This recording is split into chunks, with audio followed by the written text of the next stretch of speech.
everyone, welcome back. Forget store-bought sandwiches. This right here is what dreams are made of. Crispy focaccia packed with flavor, stacked high with whatever you're craving. And yes, we're making the bread from scratch. It's easier than you think. So let's get to it. Alright, let's start with the dough. In a large bowl, combine all 5 simple ingredients together thoroughly with your hand. The mixture will be super sticky, but do your best to make sure that all dry ingredients are well combined with the wet. This won't take more than 5 minutes of work, and preferably you'll want to do this the night or day before you want to make your sandwiches. After mixing, drizzle a bit more olive oil on top, cover, and leave it to slowly ferment in the fridge for 12 to 24 hours. And the next day, take it out of the fridge a couple of hours before you want to eat.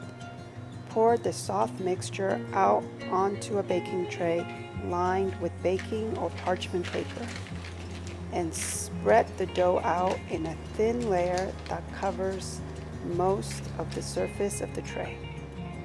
Drizzle with olive oil and leave it in a warm place to rise for about an hour.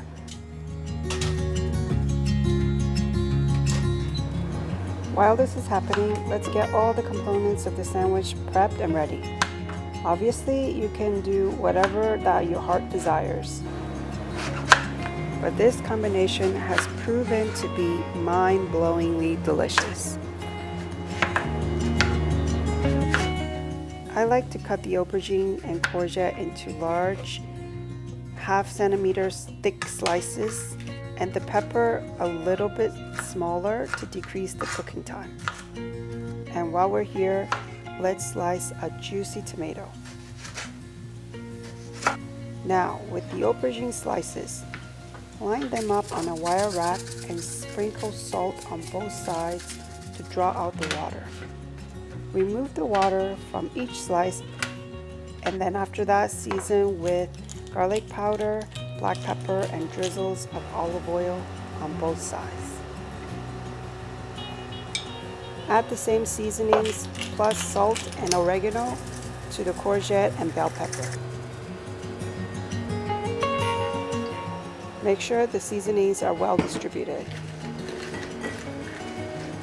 When the focaccia dough has risen to twice its volume, make dimples with your hands all over the top of the dough to deflate and shape the bread.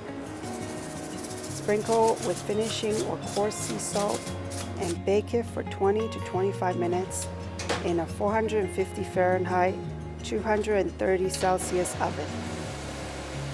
While that is happening, grill the veggies until tender and slightly charred. Here I'm just doing it in a pan, but you can do it on a grill for even better flavors.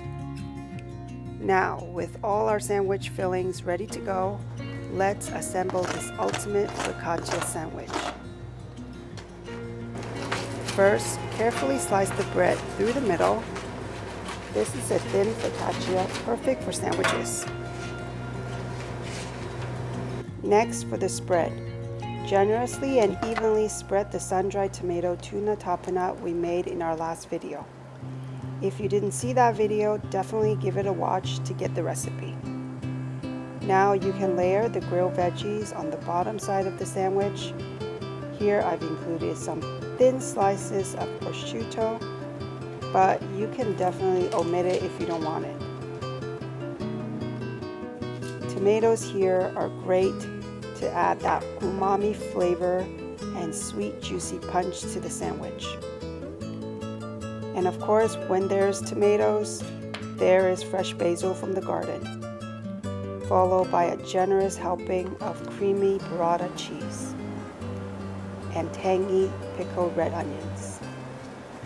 Finally, top with a healthy portion of arugula and slam your sandwich together tightly so all the layers can get acquainted. And wow, look at this beauty. It's got layers of different but complementing flavors and textures. It's tangy, sharp, creamy, and rich all at once. all in between home-baked olive oil kissed focaccia bread that is soft in the middle and crispy on the edges. Give this video a like and don't forget to subscribe for more easy, delicious family recipes. As always, head over to my blog at Yen's Family Table for the full written recipe. Thanks for watching. See you next time.